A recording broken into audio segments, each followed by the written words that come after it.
feel deep inside, it makes me shake my feet. Them rock and roll guitars are really killing me. When I hear the twang, welcome YouTube.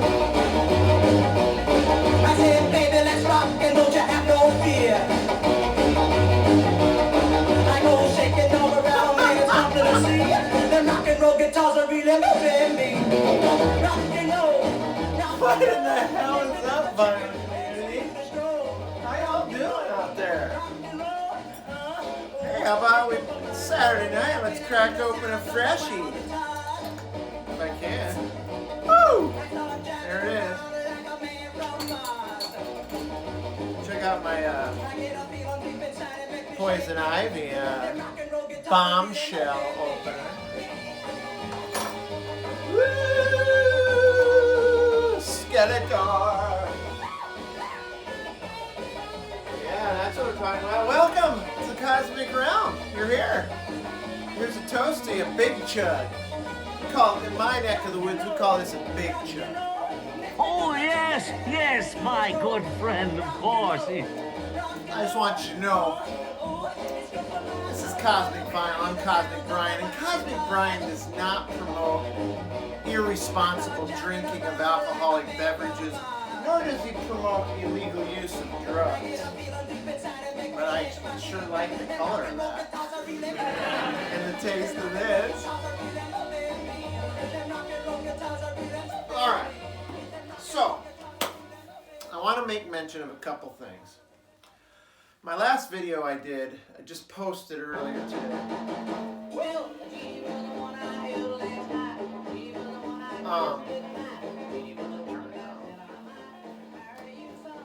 I did a Dallas, Texas themed rock music scene thing, and put up some graphics of some pictures of some people in the vinyl community. Somehow, when I mentioned Ryan Kidd, I somehow put up I don't know how it got in there, but somebody else's picture popped up. And I just want you to know, Ryan, man, I apologize, dude. That was embarrassing. Embarrassing. But I'm going to make it right for you. Hey, everybody. Ryan Kidd, I think you already know, he's a punk rock genius. His channel has taken the vinyl community by storm. Him along with Jason Skills. And I believe they take a lot of influence from another cat in the vinyl community who's been around since I started watching videos like 3 years ago. And that's Garner at High Octane Revival. He's like the garage, rockabilly, punk rock, garage rock, extraordinaire here in the vinyl community. I actually, I watched the first VC video I watched was Garner. And I had just finished watching a documentary about the monks, Black Monk Time. And underneath in recommendations was a couple of Garner's videos for his garage rock 45s and stuff. And I was hooked in the VC right after that. So I just want you guys, and then I didn't even show a picture of Garner in my last one. So I just want to give you guys your props, man. You deserve it. And I also mentioned Hyper Viper too, man. Go check out his channel. Now, first I'm gonna take these mind shields off. Don't look. Feel naked without them, but I gotta be able to see. Oh, whoa! It's cosmic in here. So speaking of Garner, Garner showed a record on a video not too long ago, and it was this Robert Gordon with Link Ray, and I was so impressed. This is a little different. I think his was all pink, and they had this one and that cover, but this is the one I bought. I was so impressed what Garner said about this album that I thought, and I love Link Ray, so I had to get this thing. And man, this is so cool. This was released in 1979 on RCA Records. This is cool rockabilly goodness. Link Ray is smoking on guitar. I mean, everybody knows Link Ray from, it's kind of like surfy and kind of garagey. And then Robert Gordon's vocals just drip of that classic rockabilly sound and swagger that just, this thing opens with a cooker called Red Hot, and then it just grabs you.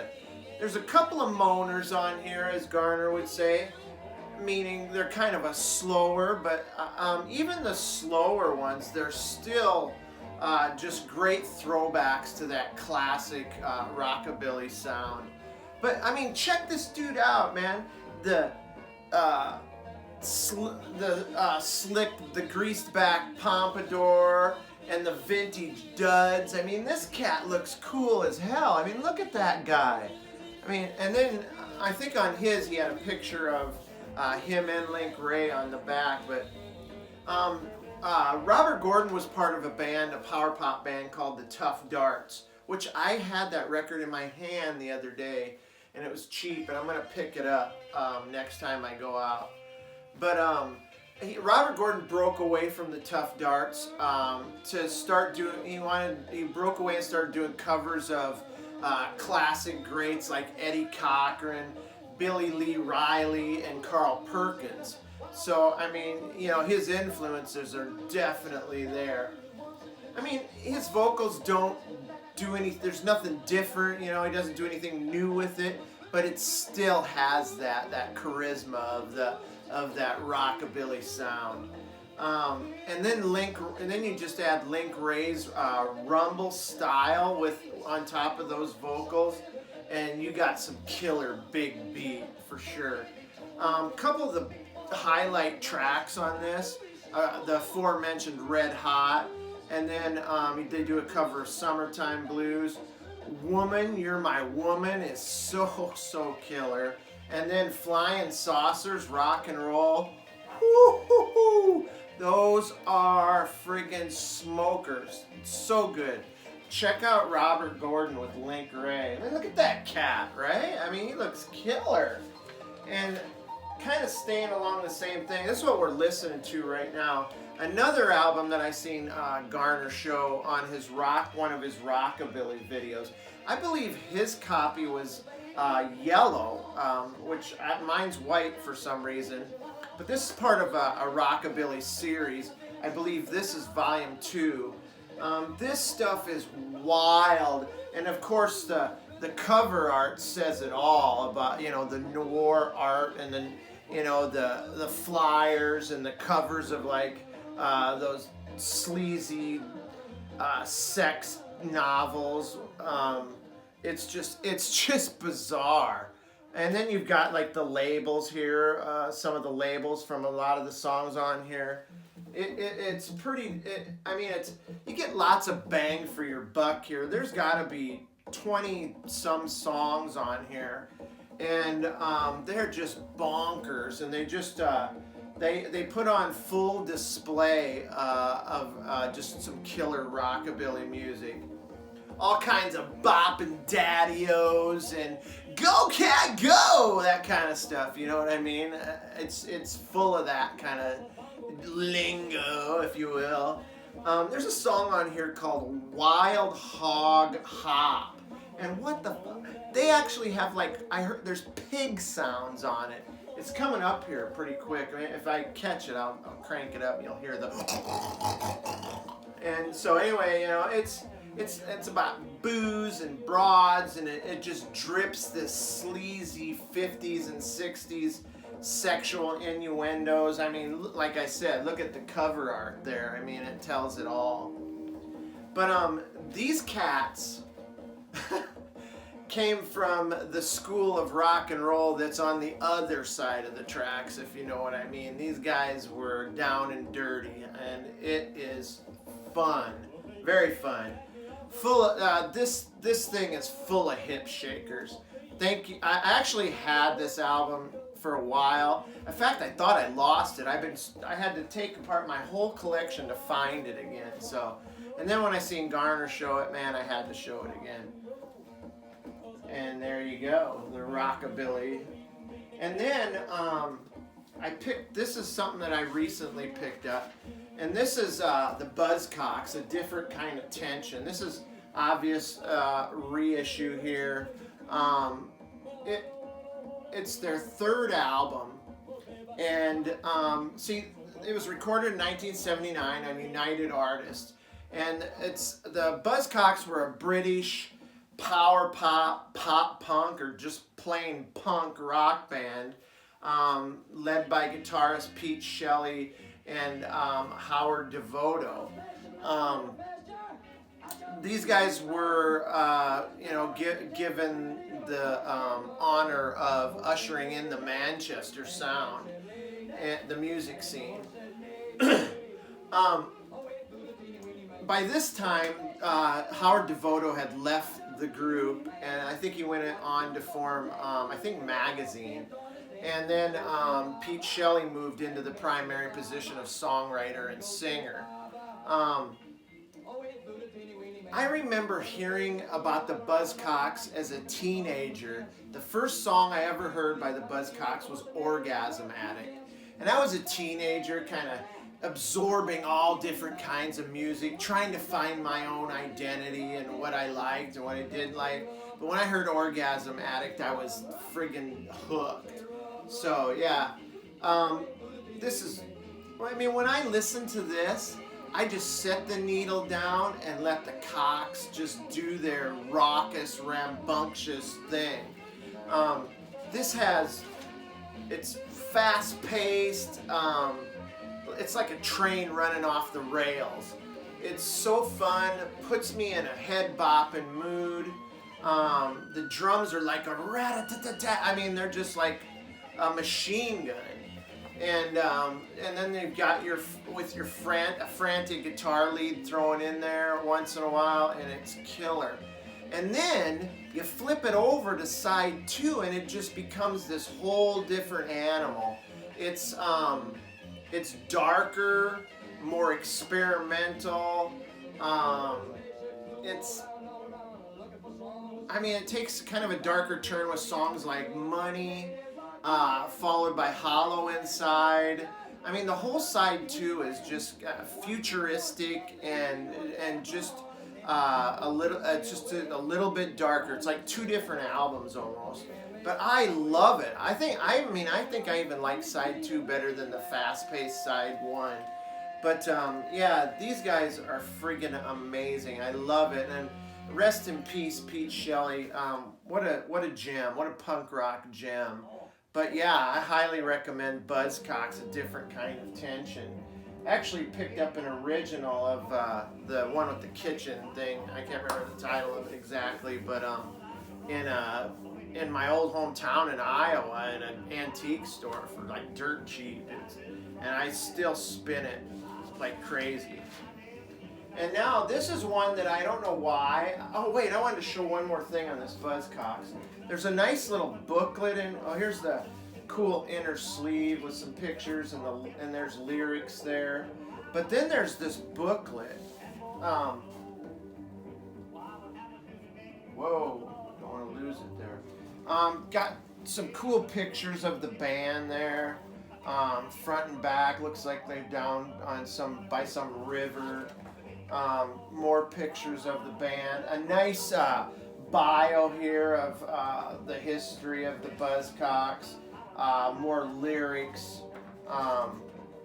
More pictures. This is fantastic. It's just a great record. I don't want that to fall. I feel like it's gonna fall. Oh, look at there.